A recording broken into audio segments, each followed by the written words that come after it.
अस्सलाम वालेकुम एवरीवन, मेरा नाम असद है और आज पीएचपी ऊप का लेसन नंबर 8 है। और इस वीडियो लेसन में मैं आपके साथ मैजिक मेथड्स के बारे में बात करूंगा। Magic methods special type methods होते हैं। उनको कॉल नहीं किया जाता, लेकिन वो खुद ब खुद किसी स्पेसिफिक सिचुएशन में कॉल हो जाते हैं। अभी तक आपके साथ मैं दो मैजिक मेथड्स को डिस्कस कर चुका हूँ। एक का नाम कंस्ट्रक्ट है और जो दूसरा मेथड है उसका नाम डिस्ट्रक्ट है। तो इनका जो वीडियो लेसन है वो मैं आपको सजेस्ट करूंगा कि लाजमी देख लें। इनके लिए मैंने एक स्पेसिफिक वीडियो लेसन अलग से बनाया था। ओके, ये जो बाकी का कोड है इसको रिमूव करते हैं।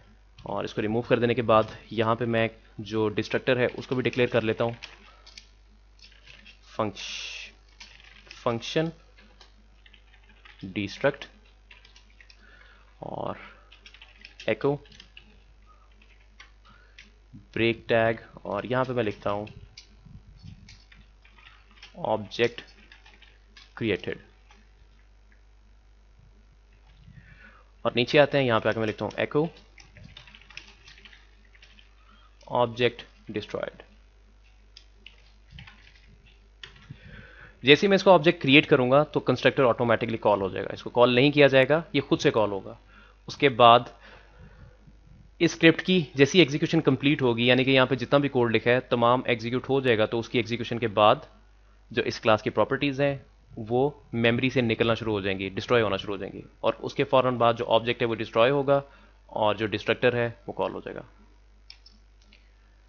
इन चीज़ों को मैंने डिटेल के साथ, जो मैंने एक स्पेसिफिक वीडियो लेसन बनाया था जिसमें कंस्ट्रक्टर और डिस्ट्रक्टर को डिस्कस किया था, वो आप लाजमी देखें। उसमें मैंने डिटेल में बात की हुई है। OBJ equals to new of A. ये मैंने एक क्लास ए की टाइप का ऑब्जेक्ट क्रिएट किया और इसकी क्रिएशन पे क्या होगा, ऑटोमेटिकली पहले ये कंस्ट्रक्टर कॉल होगा और उसके बाद डिस्ट्रक्टर कॉल होगा। डिस्ट्रक्टर कब कॉल होगा, जब ऑब्जेक्ट डिस्ट्रॉय हो रहा होगा। मैंने जैसे ही रिफ्रेश किया तो ये देखें ऑब्जेक्ट क्रिएटेड, ऑब्जेक्ट डिस्ट्रॉयड। अब मिसाल के तौर पे यहाँ पे आगे कोई और भी लाइन लिखी हुई होती, echo this is written after the class, this is written after the class. तो जो मैंने अभी डिस्ट्रक्टर वाली बात की थी, डिस्ट्रक्टर उस सूरत में कॉल होता है जब ऑब्जेक्ट डिस्ट्रॉय होता है। और ऑब्जेक्ट की सूरत में डिस्ट्रॉय होगा जब यहाँ पे इस पूरी फाइल का स्क्रिप्ट एग्जीक्यूट हो चुका होगा और आगे कोई भी लाइन एग्जीक्यूशन के लिए बाकी नहीं बचेगी। तो उसके बाद ये फिर डिस्ट्रक्टर कॉल होगा। और डिस्ट्रक्टर के कॉल हो जाने से पहले पहले जो क्लास की प्रॉपर्टीज हैं वो मेमोरी से निकल जाती हैं, उनको डीएलोकेट कर दिया जाता है, वो डिस्ट्रॉय हो जाती हैं। और उसके बाद फिर फाइनली जो ऑब्जेक्ट है इटसेल्फ वो डिस्ट्रॉय होता है। तो ये वाली लाइन इसके बाद प्रिंट होगी, यानी कि object created, this is written after the class, object destroyed. ये सीक्वेंस होगा इसका। इसको सेव करते हैं। सेव कर देने के बाद रिफ्रेश करते हैं तो ये देखें object created, this is written after the class and object destroyed. जो बाकी के मैजिक मेथड्स हैं वो मैं यहाँ पे स्पेसिफाई कर देता हूँ, जो आपके साथ डिस्कस करने वाला हूँ। इनको यहाँ से निकाल देते हैं।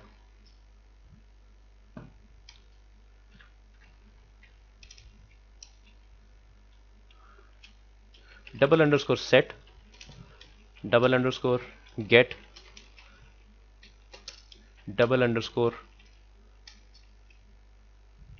Clone, double underscore call, double underscore string. ये बाकी के मैजिक मेथड्स हैं, इनको आज डिस्कस करेंगे। तो सेट से स्टार्ट करते हैं। यहाँ पे एक चीज़ इंपॉर्टेंट पार्ट है वो मैं मेंशन करना चाहूँगा कि आप जब भी मेथड्स के नाम लिखते हैं तो उनको डबल अंडरस्कोर के साथ मत लिखें। उसकी वजह यह है कि पीएचपी में ऑलरेडी डबल अंडरस्कोर के साथ मेथड्स डिफाइन है जो कि मैजिक मेथड्स हैं, तो कन्फ्यूजन आ जाएगी। तो मैं आपको रिकमेंड करूंगा कि ये वाली कन्वेंशन आप इस्तेमाल मत करें। ओके, नीचे आते हैं। यहाँ पे आके मैं एक ऑब्जेक्ट क्रिएट कर लेता हूँ इस क्लास का, न्यू ए। ऑब्जेक्ट क्रिएट हो गया। अब यहाँ पे मैं एक डायनामिक प्रॉपर्टी क्रिएट करना चाहता हूँ जो कि क्लास के अंदर अवेलेबल नहीं है। तो उससे पहले यहाँ पे जो सेट वाला मेथड है मैं उसको भी लिख लूँ, फंक्शन डबल अंडरस्कोर सेट। इसको कॉल नहीं किया जाता, ये खुद से कॉल होता है स्पेसिफिक टाइम पे। Dollar variable value echo variable name is dollar variable,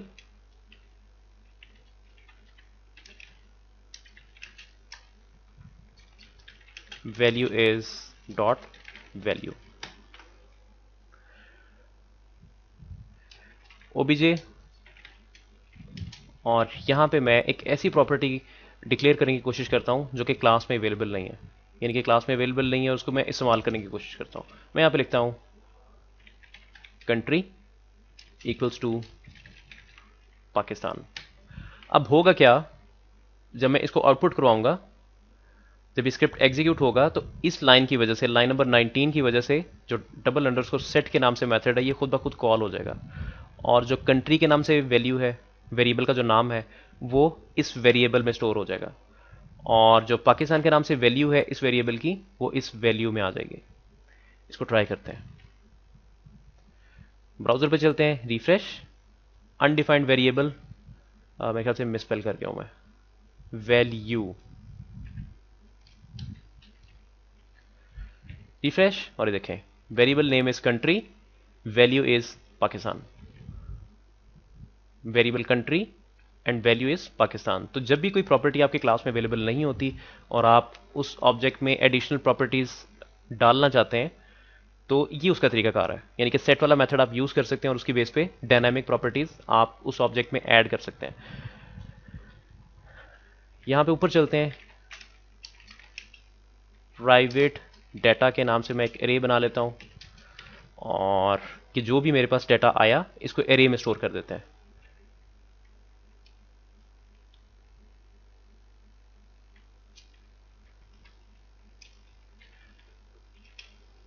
dollar this data variable equals to dollar value. Data वाली जो एरे है इसमें एक इंडेक्स क्रिएट हो जाएगा जिसका नाम कंट्री होगा, और उस इंडेक्स को एक स्पेसिफिक वैल्यू साइन हो जाएगी। ये काम हो रहा है यहाँ पे, और ये वैल्यू किसको सेट की जा रही है, ये प्राइवेट एक डाटा के नाम से वेरिएबल अवेलेबल है जिसकी टाइप एरे है, इसको साइन हो रही है। नीचे आते हैं और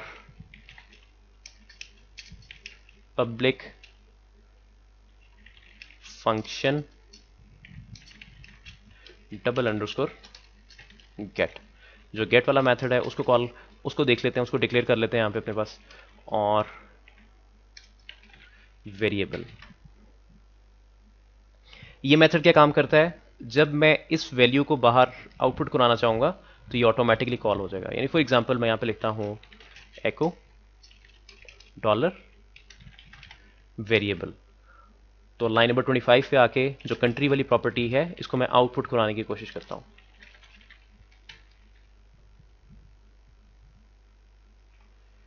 इसको सेव करते हैं, सेव कर देने के बाद ब्राउजर पे चलते हैं, मैंने रिफ्रेश किया तो ये देखें कंट्री लिखा हुआ आ गया, और ये कंट्री कहाँ से आ रहा है, ये यहाँ से आ रहा है गेट के अंदर से। यानी कि जब प्रॉपर्टी इस्तेमाल की जाती है, आप उसको एक्सेस करने की कोशिश करते हैं तो गेट वाला मेथड कॉल होता है। अगर आप उस प्रॉपर्टी को कोई वैल्यू असाइन कर रहे होते हैं और वो प्रॉपर्टी क्लास में अवेलेबल नहीं होती तो सेट वाला मेथड खुद ब खुद कॉल हो जाता है। तो यहाँ पे क्या काम करेंगे, मैं एक इफ की कंडीशन लगा देता हूँ, if is set dollar this data और डाटा वेरिएबल। इस कंडीशन का मतलब ये है कि अगर तो डाटा वाली एरे का ये स्पेसिफिक इंडेक्स नेम सेट हुआ था, उसको कोई वैल्यू असाइन हुई थी, तो उसको रिटर्न करवा दो।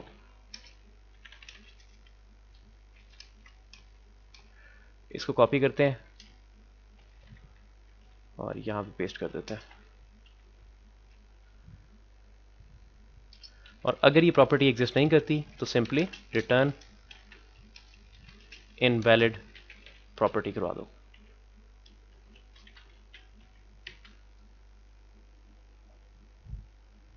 ओके, अब अगर मैं कंट्री को एक्सेस करता हूं, यानी कि लाइन नंबर 29 पे मैं इसको प्रिंट करवा रहा हूं, मैं रिफ्रेश करता हूं तो देखें पाकिस्तान आ गया। और अगर मैं गलती से यहां पे कोई और प्रॉपर्टी यूज कर लेता हूं, यानी कि जो डिफरेंट प्रॉपर्टी है वो यूज कर लेता हूं, सिटी, तो मेरे पास मैसेज आ जाएगा इनवैलिड प्रॉपर्टी का। Refresh, invalid property. ओके, उसके बाद बारी आती है क्लोन की। क्लोन से पहले मैं एक यहां पे आपके साथ एग्जांपल डिस्कस करता हूं। यहां पे आप नोट करें, ओबीजे के नाम से एक ऑब्जेक्ट है और उसकी एक मैंने डायनामिक प्रॉपर्टी क्रिएट की और उसको मैंने एक वैल्यू असाइन कर दी। उसके बाद मैं चाहता हूं कि इसको किसी दूसरे ऑब्जेक्ट में कॉपी कर लूं। एक और यहां पे वेरिएबल डिक्लेयर करता हूं, OBJ 1 equals to dollar OBJ. अब ये जो ओबीजे है ये ओबीजे 1 को साइन हो गया है। अब इसका मतलब क्या है, इसको विजुलाइज कर लेते हैं।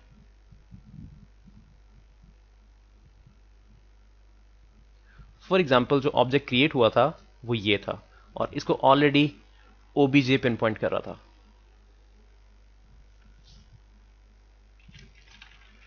ओबीजे इसको पिन पॉइंट कर रहा था। यहां पे मैं लाइन ड्रॉ कर देता हूं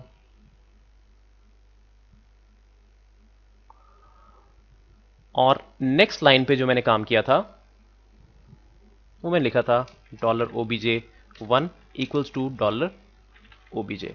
ये काम मैंने किया था। इसको उठा के थोड़ा सा पीछे ले आते हैं और इस पार्ट को ब्लैक कर देते हैं। जब ये वाला काम हो गया तो इस काम के बाद जो ये रेड वाला ऑब्जेक्ट है यानी कि ओबीजे 1, ये भी इस सेम मेमोरी ब्लॉक को पिन पॉइंट करने लगा, यानी कि सेम ऑब्जेक्ट को पिन पॉइंट करने लग गया इसको।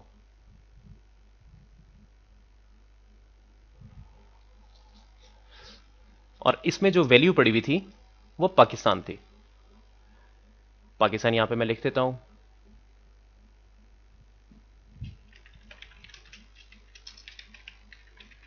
पाकिस्तान, तो इस बॉक्स में पाकिस्तान पड़ा हुआ था। तो इस वक्त ओबीजे 1 अगर मैं इस्तेमाल करता हूं, या चाहे मैं ओबीजे 1 बेशक मैं यूज कर लूं या चाहे मैं ओबीजे यूज कर लूं, और मैं कंट्री वाली प्रॉपर्टी को अगर एक्सेस करता हूं तो इसकी वैल्यू पाकिस्तान आएगी। टेक्स्ट एडिटर पे वापस आते हैं और नेक्स्ट लाइन पे आकर मैं लिखता हूं डॉलर ओबीजे 1 कंट्री और इसको एको आउट करवा लेते हैं। मैंने एको लिखा और मैंने जैसे ही ब्राउजर में इसको ओपन किया और रिफ्रेश किया, देखें पाकिस्तान आ गया।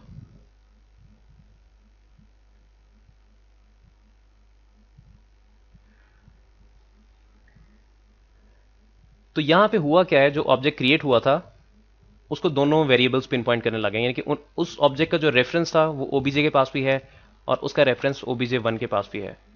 तो दोनों उस एक ही बॉक्स को पिन पॉइंट कर रहे हैं इस टाइम पे। अब मिसाल के तौर पे मैं यहां पे लिखता हूं ओबीजे 1 और ये एक मैं डिफरेंट ऑब्जेक्ट क्रिएट कर लेता हूं। अब जब ये डिफरेंट ऑब्जेक्ट बन गया तो डिफरेंट ऑब्जेक्ट बन जाने के बाद जो कंट्री वाली प्रॉपर्टी है वो ओबीजे 1 में अवेलेबल नहीं है, वो सिर्फ ओबीजे से बिलोंग करती है। तो जो मैंने पिछला वाला काम किया था वो ये था, dollar OBJ 1 equals to dollar OBJ.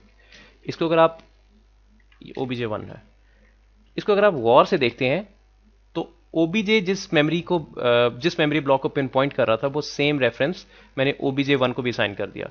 और इसकी जो सिचुएशन हुई थी लाइन नंबर 29 के बाद मैंने आपको विजुलाइज करके दिखाई, वो ये थी असल में, ये तमाम, यानी कि एक ही बॉक्स था, दोनों उसको पिन पॉइंट कर रहे थे। अब जो मैं काम कर रहा हूं, जो मैंने ये वाला काम किया लाइन नंबर 31 पे, एक और बॉक्स बन गया। अब जो बॉक्स बना जो ओबीजे है अब उस दूसरे बॉक्स को पिन पॉइंट कर रहा है।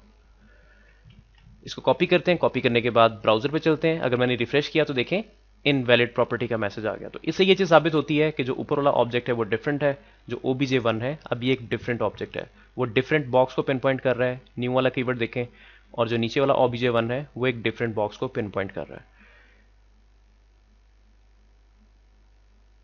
तो जो काम मैंने अभी किया मैं उसको कॉपी करके यहां पे पेस्ट कर देता हूं। इसको करते हैं कॉपी और इसका साइज छोटा कर देते हैं।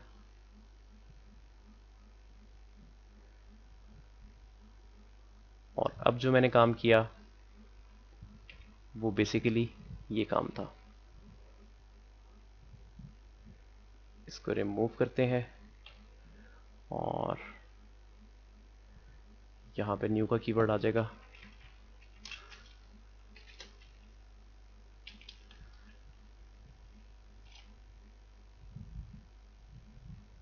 तो अभी ये काम हुआ, तो इस काम का जो रिजल्ट था वो नीचे आपको नजर आ रहा है। OBJ1 इस ब्लॉक को पिन पॉइंट कर रहा है, लेकिन इसके अंदर पाकिस्तान मौजूद नहीं है, इसमें पाकिस्तान अवेलेबल नहीं है। और ऊपर एक नेम के नाम से प्रॉपर्टी आ रही थी, वो ऑब्वियसली इन दोनों के अंदर अवेलेबल है, मैंने यहाँ पे मेंशन नहीं की। यानी कि ये वाली जो प्रॉपर्टी है नेम के नाम से, ये इन दोनों ऑब्जेक्ट्स में अवेलेबल है, इसमें भी अवेलेबल है OBJ1 में, और OBJ में भी अवेलेबल है। अब नीचे आके मैं लिखता हूं यहाँ पे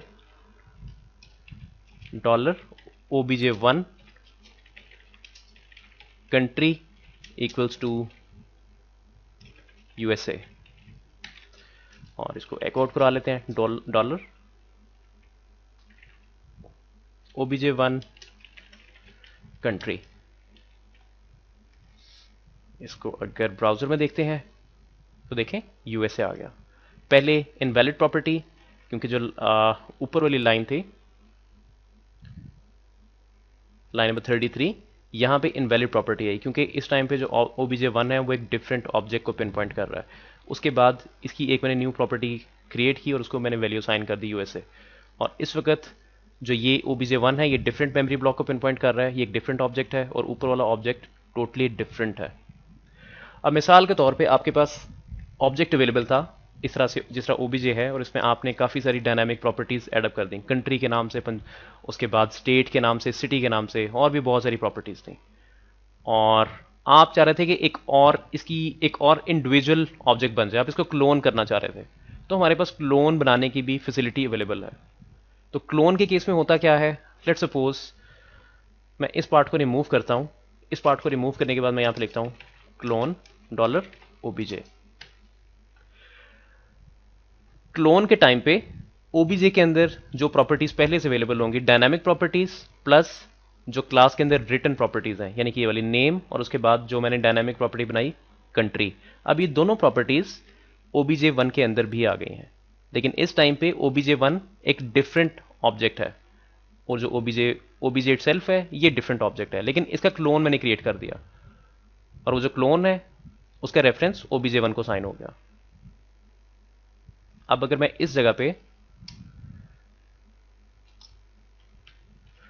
OBJ1 इस्तेमाल करता हूं, इस्तेमाल करने से पहले मुझे यहां पे क्लोन वाला मेथड भी लिखना पड़ेगा, public function __ clone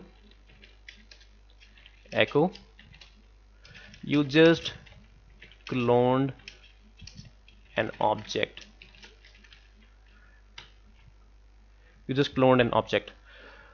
line number 33 जैसी एग्जीक्यूट होती है तो ये क्लोन वाला मेथड खुद ब खुद कॉल हो जाएगा। तो ये देखें, इन मेथड्स की बेस पे आपको स्पेसिफिक काम करवा सकते हैं, यानी कि अगर ऑब्जेक्ट की क्लोनिंग करवा रहे हैं आप, उसका क्लोन जैसे क्रिएट होता है तो उसकी बेस पे यहाँ पे कोई स्पेशल काम आप करवा सकते हैं। इसको सेव करते हैं, सेव करने के बाद ब्राउजर पे चलते हैं, रिफ्रेश, ये देखें you just cloned an object, और जो नीचे वैल्यू आई वो पाकिस्तान आई, और पाकिस्तान इसकी वजह से आया। इसका मतलब ये है कि ये प्रॉपर्टी भी OBJ1 में अवेलेबल है, और नेम वाली प्रॉपर्टी भी अवेलेबल है। अब लेट सपोज मैं इस प्रॉपर्टी को मॉडिफाई करता हूं, इसको मैं वैल्यू को डिफरेंट असाइन करता हूं, $OBJ1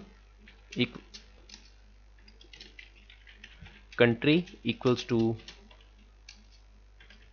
यूनाइटेड किंगडम। इसको मैंने एक डिफरेंट वैल्यू साइन कर दी। तो डिफरेंट वैल्यू साइन करने के बाद यहां पे आकर मैं लिखूंगा एको $OBJ1 कंट्री, और जो ऊपर वाला ऑब्जेक्ट है वो एक टोटली डिफरेंट ऑब्जेक्ट है, OBJ कंट्री, और इसको बेसिकली एको करवाना है। अब यहां पे यूनाइटेड स्टेट डिस्प्ले होगा, और यहां पे पाकिस्तान डिस्प्ले होगा, और यहां पे भी पाकिस्तान डिस्प्ले होगा। यहां पे पाकिस्तान क्यों डिस्प्ले होगा लाइन नंबर 35 पे, क्योंकि मैंने क्लोन किया दोनों को। तो सो फार जो प्रॉपर्टीज आपस में मैच कर रही थी वो सेम कॉपी OBJ1 के पास भी आ गई। तो लाइन नंबर 35 पे पाकिस्तान प्रिंट होगा, और लाइन नंबर 37 पे जो कंट्री के नाम से प्रॉपर्टी है मैंने उसको मॉडिफाई कर दिया, और उसकी पुरानी वैल्यू को मैंने ओवरराइट कर दिया यूनाइटेड किंगडम के नाम से जो न्यू वैल्यू है, और लाइन नंबर 38 पे इसको फाइनली आउटपुट करवा दिया। इसको देखते हैं ब्राउजर में, ये देखें Pakistan, you just cloned an object, तो क्लोन हो जाने के बाद फिर से पाकिस्तान, और जब मैंने न्यू वैल्यू साइन की यूनाइटेड किंगडम, वो इस जगह पे नजर आ रही है।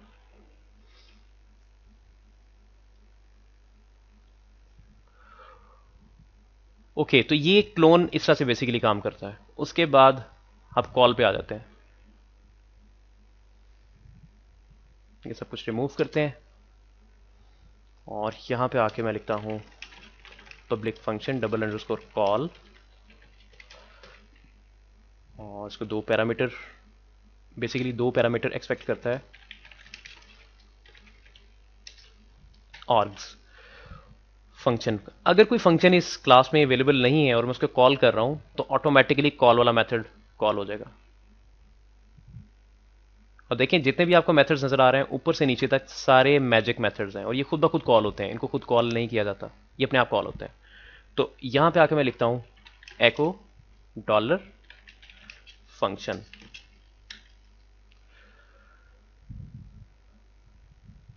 इस लाइन को रिमूव करते हैं, मैं यहां पे लिखता हूं डॉलर ओबीजे और डू अंडरस्कोर समथिंग। मैं इस मेथड को कॉल कर रहा हूं डू समथिंग को, ये ऑटोमेटिकली कॉल हो जाएगा अगर यहाँ पे ऊपर इसको मेथड नजर नहीं आएगा, और ये एको फंक्शन यानी कि डू समथिंग प्रिंट हो जाएगा। इसको सेव करते हैं, सेव करने के बाद रिफ्रेश, ये देखें डू समथिंग।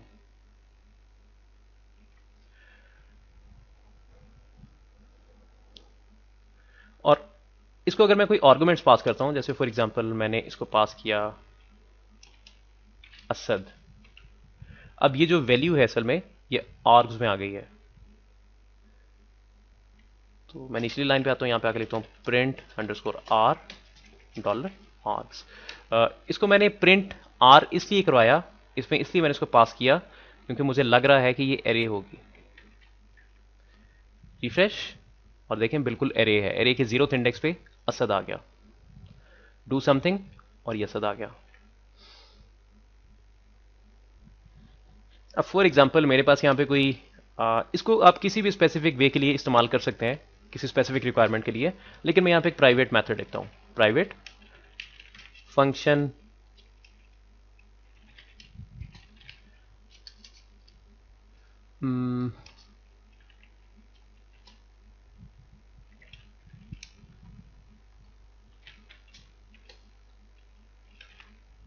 गेट नेम के नाम से एक मेथड है, या गेट स्टफ के नाम से बना लेता हूं, गेट नेम के नाम से, ठीक है। और यहां पे थोड़ी सी मैं लॉजिक लिख देता हूं, इफ फंक्शन एग्जिस्ट, और यहां पे आ जाएगा बेसिकली, सॉरी ये लॉजिक मेरी खराब हो गई, मैं यहां पे लिखता हूं if function is equals to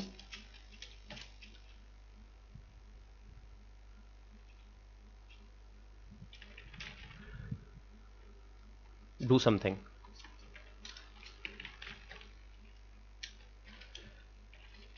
तो उसकी बेस पे क्या होगा, जो ऊपर वाला मेथड है ये वाला, ये कॉल हो जाएगा।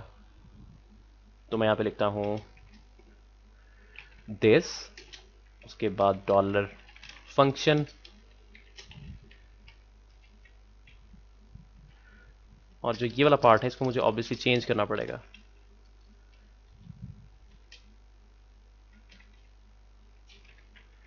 गेट अंडरस्कोर नेम,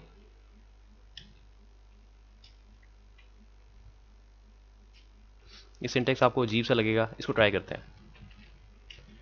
और ऊपर आके मैं लिखता हूं एको गेट नेम कॉल्ड,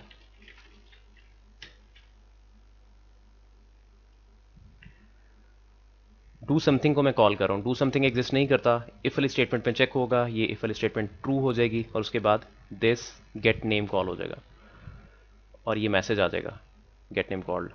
इसको ब्राउजर में देखते हैं, रिफ्रेश, ये देखें गेट नेम कॉल्ड। और ये वाला पार्ट अगर आपको कंफ्यूज कर रहा है, जो स्ट्रिंग वाला पार्ट है, तो आप ये काम कर सकते हैं,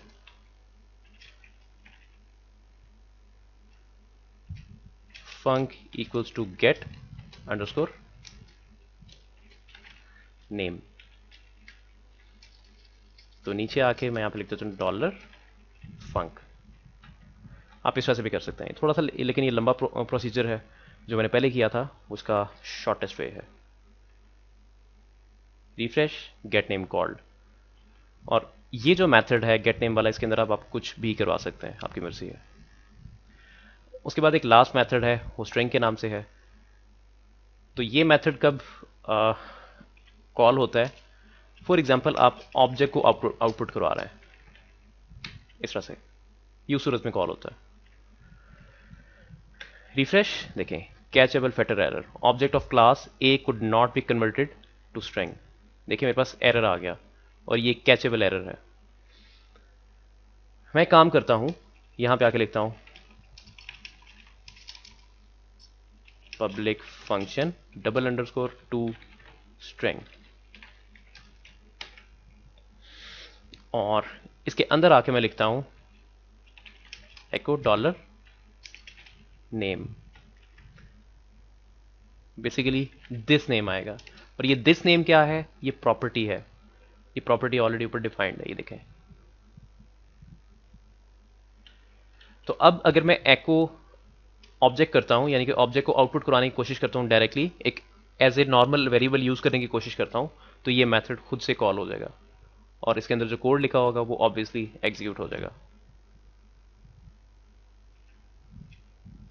method a to string must return a string value, और सॉरी ये रिटर्न करेगा सर मैं,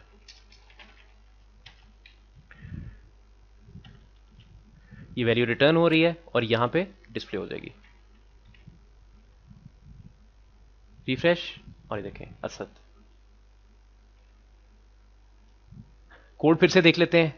इस टाइम पे जो ऑब्जेक्ट है उसको मैं एको आउट करवाने की कोशिश कर रहा हूं, तो ऑब्जेक्ट को डायरेक्टली आप एको आउट नहीं करवा सकते हैं, आपके सामने फैटल एरर आ जाता है, एक कैचेबल एक्सेप्शन आ जाती है।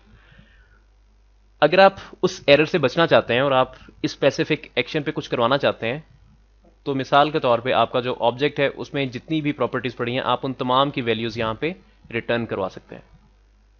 और एको ऑब्जेक्ट करेंगे तो स्ट्रिंग की शक्ल में जितनी भी वैल्यूज हैं वो आपको यहां पे बाहर मिल जाएंगी, आपको नजर आ जाएगा इस ऑब्जेक्ट में अभी तक क्या पड़ा हुआ। तो इस पर्पज के लिए आप इस ऑब्जेक्ट को इस्तेमाल कर सकते हैं। अब जितने भी मैजिक मेथड्स हैं, इनकी बात आती है कि इनको इस्तेमाल कब किया जाता है। जो मैंने अभी इनकी मैंने कुछ एग्जांपल्स आपके सामने की, इनको मैंने एक्सप्लेन किया। ये टू स्ट्रिंग है सर, ये टू स्ट्रिंग है। सेट है, क्लोन है, गेट है, उसके बाद कॉल है और टू स्ट्रिंग है। ये तमाम मेथड्स ऑटोमेटिकली कॉल होते हैं, जैसे मैंने आगे ऑलरेडी आपको एक्सप्लेन कर दिया था। और इनकी ऑटोमेटिकली कॉल हो जाने पे आप कुछ भी करवा सकते हैं अपनी मर्जी से। लेकिन जब भी आप क्लास क्रिएट करते हैं तो कोशिश करें कि उसमें आप अपने मेथड्स खुद से डिफाइन करें, क्योंकि अगर इस तरह से आप मेथड्स डिफाइन करते हैं, ये मैजिक मेथड्स इस्तेमाल करके, तो आपका कोड ज़्यादा रीडेबल नहीं रहता। देखने वाले को पता नहीं चलता, जो एक प्रोग्रामर है उसको नज़र नहीं आता कि इसमें कौन कौन सी प्रॉपर्टीज़ अवेलेबल हैं। जैसे फॉर एग्जांपल डेटा है, तो डेटा के अंदर कौन कौन सी प्रॉपर्टीज़ अवेलेबल हैं, ये प्रॉपर्टी तो मुझे नज़र आ रही है ऊपर लाइन नंबर 11 पे, लेकिन जो डेटा के अंदर प्रॉपर्टीज़ होंगी वो मुझे नज़र नहीं आएंगी। फर्दर मोर एक और चीज़ है, जितनी भी प्रॉपर्टीज़ आप इस तरह डायनामिकली क्रिएट करेंगे और ये सेट वाला मेथड कॉल होगा, वो तमाम प्रॉपर्टीज़ प्राइवेट नहीं होंगी, वो पब्लिक होंगी। तो सिक्योरिटी रिस्क भी है। तो हमेशा एक चीज़ याद रखें, जब भी आप कोई ऐसी क्लास बना रहे हैं कि जिसमें आपने सिर्फ और सिर्फ डायनामिक प्रॉपर्टीज़ ही रखना होंगी, तो सिर्फ उसके लिए आप ये सेट और गेट का यूज़ करें। और उसके साथ साथ ये सेम रूल फंक्शन पे भी अप्लाई होता है, इस मेथड पे भी अप्लाई होता है। यानी कि मेथड एग्जिस्ट नहीं करता और आप उसको कॉल कर रहे हैं, आप उसको इस्तेमाल करना चाहते हैं। उसके बाद टू स्ट्रिंग तो खैर ये मतलब स्ट्रेट फॉरवर्ड है, और इसमें आपकी जितनी भी प्रॉपर्टीज़ हैं आप उनको आप रिटर्न करवा सकते हैं। तो ऑब्जेक्ट को अगर डायरेक्टली एको आउट कराया जाएगा तो आपको पता चल जाएगा कि उस ऑब्जेक्ट में क्या कुछ अवेलेबल है। तो मेरे ख्याल से आज के लिए इतना काफ़ी है, और इस वीडियो लेसन में अगर आपको कोई कन्फ्यूजन आती है तो आप मुझसे कॉन्टैक्ट कर सकते हैं। जो वीडियो है उसके नीचे आप कमेंट भी कर सकते हैं, जो मेरा चैनल है उसको भी सब्सक्राइब कर लें, और अगर आप वीडियो लाइक करते हैं तो भी मुझे बताएं। अगर आपको वीडियो अच्छी लगी है, और आपको वीडियो अच्छी नहीं लगी मुझे तो भी बताएं, डिसलाइक करने के केस में भी मुझे बताएं, ताकि मैं वीडियो की क्वालिटी को इंप्रूव करूं। तो इंशाल्लाह जो नेक्स्ट वीडियो लेसन है उसमें मुलाकात होती है। तब तक के लिए इजाज़त, अल्लाह हाफ़िज़।